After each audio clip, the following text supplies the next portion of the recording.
My name is Sam Vaknin, and I'm the author of Malignant Self-Love, Narcissism Revisited. Here is the narcissist monologue, inner and sometimes outer. The narcissist says, I cannot understand so-called normal people. I don't know what makes them tick. To me, the narcissist, they're an enigma, wrapped in a mystery. I try hard not to offend them, to act civil, to be helpful and forthcoming. I give so much in my relationships that I often feel exploited.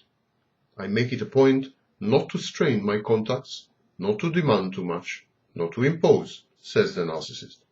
But it's not working. Folks I consider friends vanish suddenly without as much as a goodbye. The more I help someone, insists the narcissist, the less grateful he or she seems to be, and the more repelled by me. The narcissist continues, I find jobs for people, lend a hand with various chores, make valuable introductions, give advice, and charge nothing for my services, which in some cases are rendered over many years, day in and day out. Yet it seems that I can do nothing right. They accept my aid and succor grudgingly, and then disengage, until the next time I'm needed. I'm not the victim of a group of callous and ruthless people. Some of these ingrates are otherwise most warm and empathic towards others.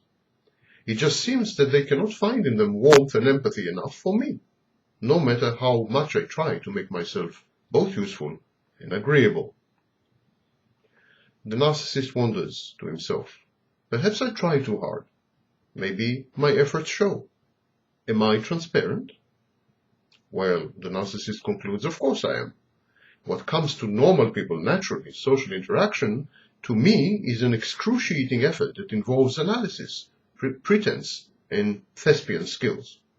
I misread the ubiquitous language of social cues. I'm awkward and unpleasant, but I rarely ask for anything in return for my favors, except to be somewhat tolerated. Maybe the recipients of my recurrent magnanimity feel humiliated and inferior to me, and consequently hate me for it.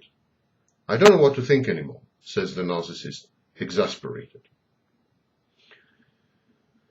So, the narcissist continues, my social milieu resembles bubbles in a stream. People pop up, make my acquaintance, avail themselves of anything I have to offer them, and disappear discourteously. Inevitably, I trust no one, and avoid hurt by remaining emotionally aloof and absent. But this tactic only exacerbates the situation. When I try to press the point, says the narcissist, when I ask, is anything wrong with me or how can I improve, my interlocutors impatiently detach, seldom to reappear. When I try to balance the equation by very rarely asking for a commensurate service or a favor in return, I'm utterly ignored or my request is curtly and monosyllabically declined. It's like people are saying, you are such a loathsome being that merely keeping your company is a sacrifice. You should bribe us to associate with you, however coolly.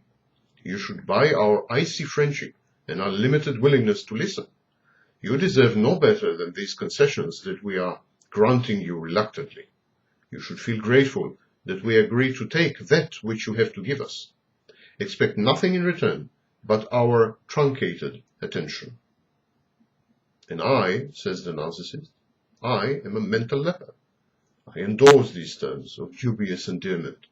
I dole out gifts, my knowledge, my contacts, my services, my political influence, my skills such as they are. All I ask in return is not to be abandoned hastily.